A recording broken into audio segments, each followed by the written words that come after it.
Perkenalkan, namaku Irma. Aku berkuliah di salah satu universitas negeri di Kota Malang. Dan karena tidak punya kerabat yang tinggal di dekat kampus, maka saat itu aku memutuskan untuk mengekos. Kosan pertamaku kala itu berada di kawasan daerah padat penduduk.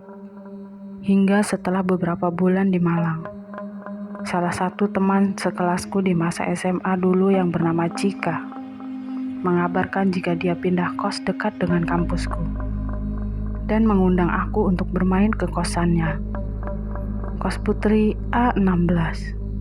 Aku pun sangat antusias sekali memenuhi undangannya untuk bermain ke kosannya. Aku berangkat ke sana berjalan kaki karena letaknya memang tidak jauh dari tempatku kos. Kos A16 ada di tengah kota, berdekatan dengan SMA, SMK, kampus, dan kantor, tapi lingkungannya tetap asri dan sepi. Banyak sekali pohon besar dan rumah lawas di sepanjang jalan. Setelah kurang lebih 30 menit aku berjalan, maka tibalah aku di kos A16. Kosan ini letaknya di tikungan jalan, berhadapan dengan hutan kota. Bangunannya 2 lantai dengan halaman luas dan taman tak terawat. Sebenarnya lebih mirip villa daripada kos-kosan. Pagar besi mengitari rumah sehingga bangunannya bisa terlihat dari depan dan samping jalan tanpa terhalang tembok. Di sudut halaman tumbuh pohon beringin yang tidak terlalu besar, tapi angin berhembus akar gantungnya berayun-ayun. Cukup horor juga jika melihatnya di malam hari. Di sisi lainnya ditanami bambu dekat kolam, berbentuk lingkaran lengkap dengan pancuran yang sepertinya sudah lama tidak terpakai. "Cik, aku di depan, bukain gerbang." Lalu Cika pun mengajakku masuk ke dalam kosannya. Dan kosannya ini lantai 1, terdiri dari ruang tamu yang luas, 4 kamar tidur, 3 kamar mandi yang berdekatan, 1 kamar super besar plus kamar mandi dalam dan dapur. Di dekat ketiga kamar mandi nampak tangga yang menuju lantai atas, yang kala itu terlihat terbuat dari kayu, sehingga berbunyi duk-duk, tanda seseorang melewatinya. Di lantai 2 juga didominasi oleh kayu. Ada 3 kamar tidur dan 1 kamar mandi yang uniknya dilengkapi wastafel dan bathtub yang tidak berfungsi. Nah, di samping kamar mandi ada pintu keluar untuk menuju jemuran dan balkon. Kos-kosan macam apa yang semewah dan secantik ini? Jika kala itu sekamar dengan Maya yang juga satu SMA denganku dulu. Lantai depan, tingkat, tembok, kamar didominasi kayu. Di samping depan ada 2 jendela teralis yang menghadap arah luar. Nampak jelas hutan kota yang tidak terawat. Jika pagi hari tupai dan burung sering terlihat, asri, tenang, sejuk, dan sunyi. Sudah beberapa kali aku main ke kosannya, jika sampai suatu ketika berpapasan dengan Mbak Nisa. "Mbak Nisa kos di sini juga toh? Aku baru tahu loh." Mbak Nisa ini adalah seniorku di UKM. "Iya, kamu temannya Cika ya?" "Iya, oh kamarku sebelahan sama Cika. Kok nggak pernah ketemu sampean ya? Padahal aku sering kesini loh." "Aku ini jarang di kosan, lebih sering di UKM. Apalagi kalau anak kosan lagi keluar." "Enak ya kos di sini?" "Enak apaan? Serem." Jawaban tersenyum lalu berpamitan untuk berangkat ke kampus. Beberapa bulan setelahnya Mbak Nisa dan kakaknya yang tinggal sekamar memilih pindah kos sebelum masa sewa habis.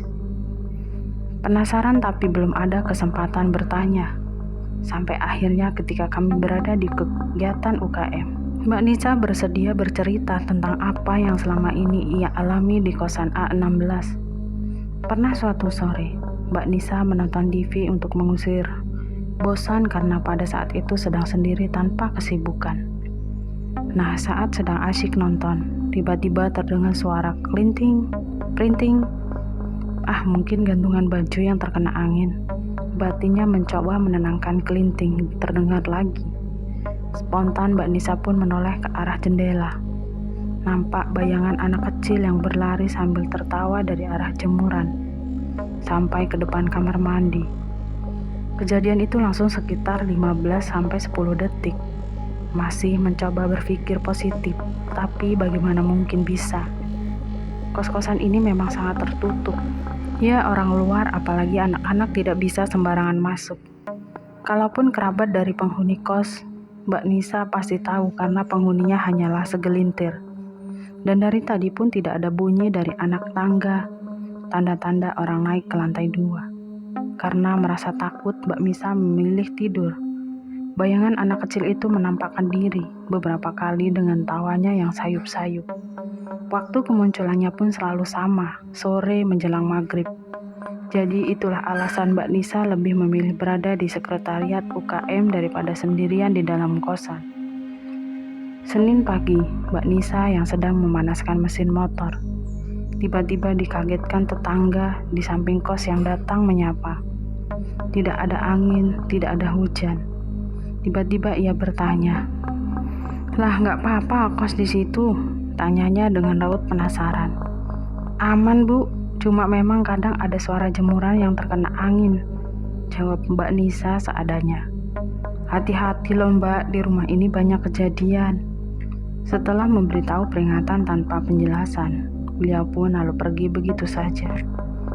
Mbak Nisa mencoba tidak berpikir ke arah mistis. Mungkin karena persaingan usaha kosan batinnya. Tapi tidak dibungkiri setelah obrolan ganjil dengan ibu itu, Mbak Nisa semakin was-was. Dan puncaknya sekitar jam 8. Mbak Nisa sudah merasa ngantuk, memutuskan untuk tidur lebih awal malam itu.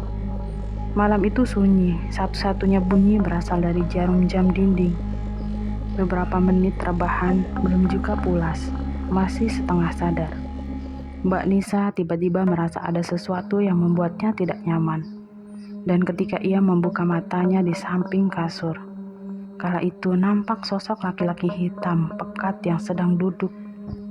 Sosok itu bersandar dengan lutut ditekuk, salah satu tangan menopang dagu, dan tangan lainnya terbujur lurus. Mbak Nisa membeku setelah berusaha memejamkan mata. Akhirnya Mbak Nisa pun bisa tertidur. Setelah kejadian itu, keesokan harinya Mbak Nisa pun demam, merasa sudah sangat terganggu. Mbak Nisa dan kakaknya akhirnya sepakat untuk pindah kosan, walaupun masih ada sisa beberapa bulan lagi. Singkat cerita, karena suka dengan ketenangan dan kenyamanan kos A16, maka di tahun 2014, aku pun memutuskan untuk pindah ke sana. Aku ajak temanku yang bernama Arin untuk pindah, dan mulai menempati kamar di samping kamar Cika. Jadi kamar Mbak Nisa dulunya ya jadi lantai 2, diisi oleh sekamar dengan Maya, dan aku yang sekamar dengan Arin. Kami pun kala itu menikmati kebersamaan di kos. Jika kami pun jadi jarang keluar penghuni lantai 2, hanyalah kami berempat saja, serasa rumah sendiri. Jadi aku sempat meragukan di awal cerita Mbak Nisa. Kos ini memanglah terlihat suram, mungkin karena sangat besar hingga kurang terawat. Dan kebetulan lokasinya berada di depan hutan kota yang sangat sepi.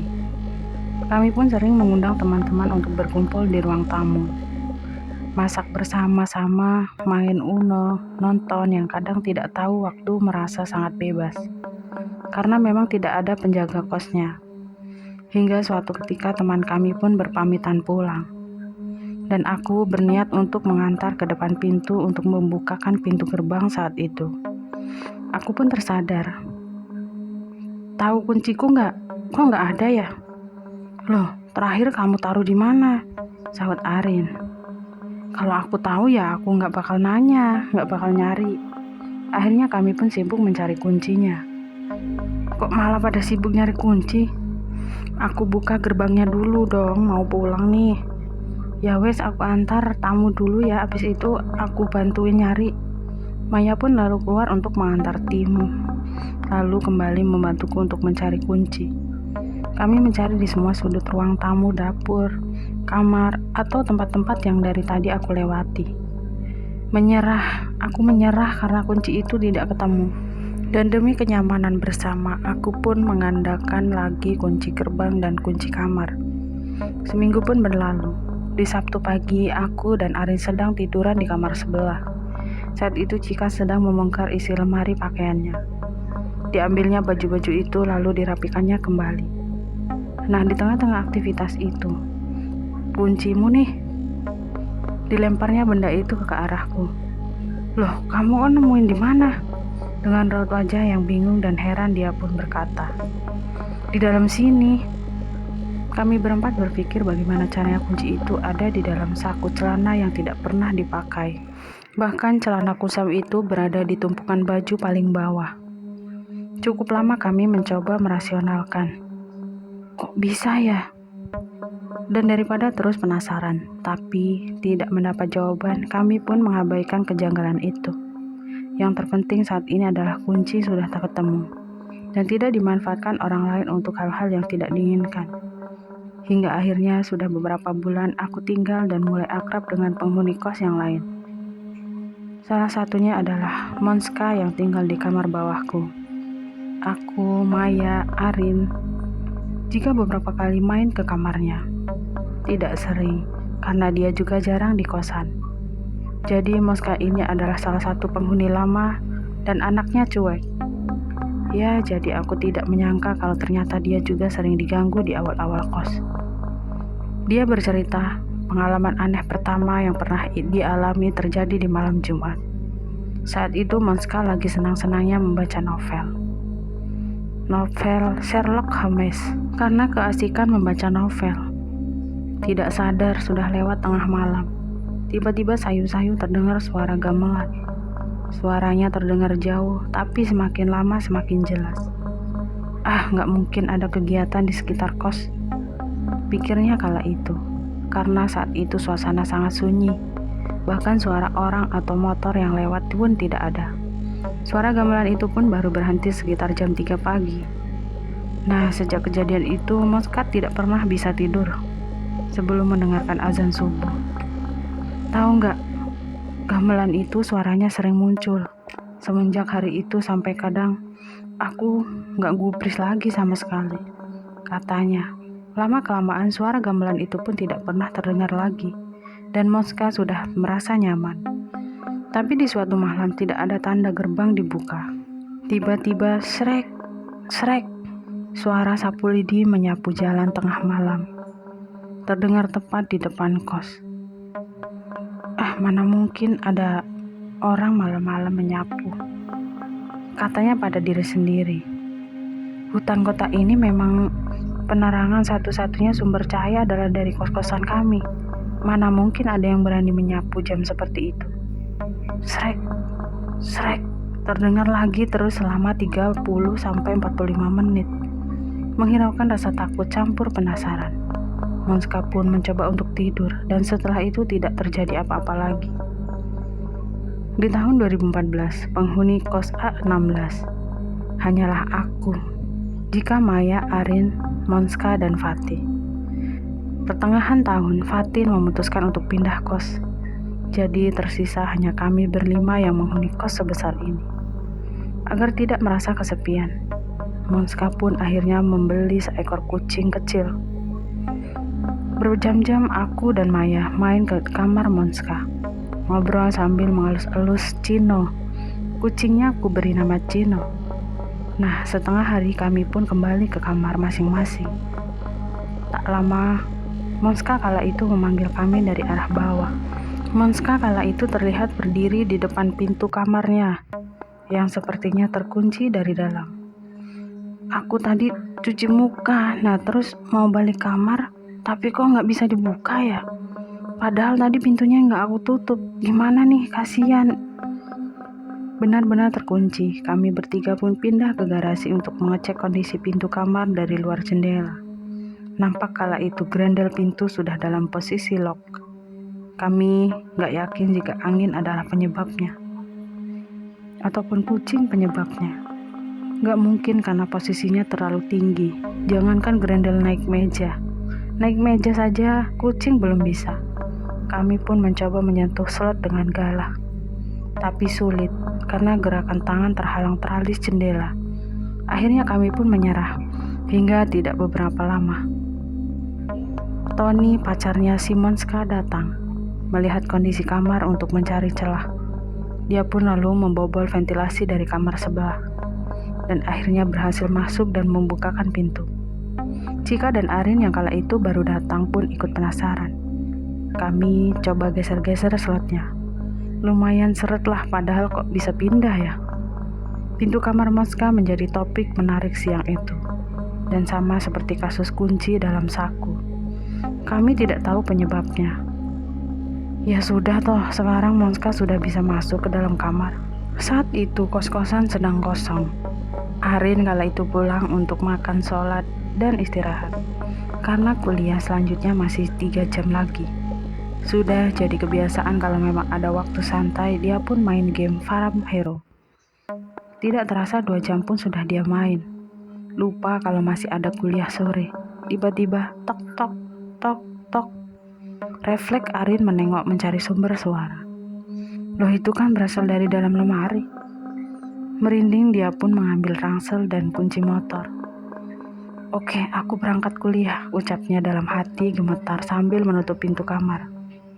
Karena Arin yang sekamar denganku, jadi dia pun menceritakan, mungkin suara cicak kali ya. Anggapanku bercanda biar tidak terlihat takut. Sebenarnya aku pun juga beberapa kali mendengar suara yang tidak jelas. Yang paling sering adalah suara langkah kaki saat tidak ada seorang pun.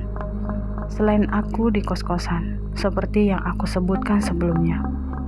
Tangga dan lantai atas seluruhnya dari kayu, jadi siapapun yang akan naik ke atas pasti tak akan terdengar langkahnya. Hari itu aku sendirian, tidak ada jadwal kuliah. Keempat temanku kala itu sudah berangkat sejak pagi.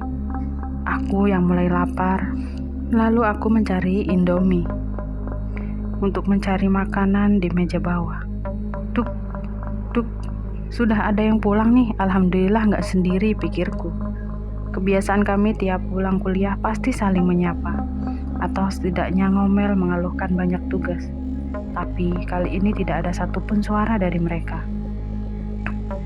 Duk, aku langsung berlari ke depan tangga, dan tidak ada siapa-siapa di sana. Dan sekarang sudah terjadi beberapa kali, kesal dan penasaran. Aku pun duduk di anak tangga paling atas. Aku tungguin nih, ayo naik, ucapku kencang.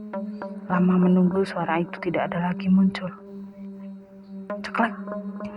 Suara-suara aneh juga beberapa kali didengar Cika. Waktu terjadinya sama seperti Monska, selalu tengah malam. Dan yang paling diingat jika ia adalah saat itu, jam 2 dini hari. Karena kebelet, dia pun terbangun dari tidurnya. Mencoba mengumpulkan nyawa, tiba-tiba terdengar suara tawa dari arah jemuran. Ya, tawanya perempuan. Tawa perempuan yang sangat sulit untuk didefinisikan. Dengan akal sehat, terdengar seperti campuran suara tertawa, menangis, dan kokok ayam. Kencang dan jelas, karena gagal membangunkan Maya. Cika pun tidak berani ke kamar mandi, lalu kembali tidur. Menurutku satu-satunya cara agar tetap nyaman tinggal di sini, tanpa merasa takut, adalah mengabaikan suara-suara aneh yang muncul. Dan anggap saja hanya imajinasi. Mungkin menjadi respon adalah bisa jadi si pemilik suara tersinggung karena merasa diremehkan. Jadi beberapa hari setelahnya gangguan serupa itu muncul. Aku masih terjaga. Asik memandangi foto-fotonya, membayangkan rasa makanan yang tidak bisa kubeli. Jariku pun terhenti oleh suara sayup-sayup. Namun jelas, terdengar suara tangisan perempuan. Suaranya seperti jauh, tapi serasa dibisikkan ke telinga kiri. Ku pejamkan mata rapat-rapat. Ngapunten mbak, sepura nih. Rintihku dalam hati, tidak henti-hentinya aku membaca ayat kursi. Sampai akhirnya aku tertidur. Seingatku aku belum pernah ceritakan ini ke teman kosku.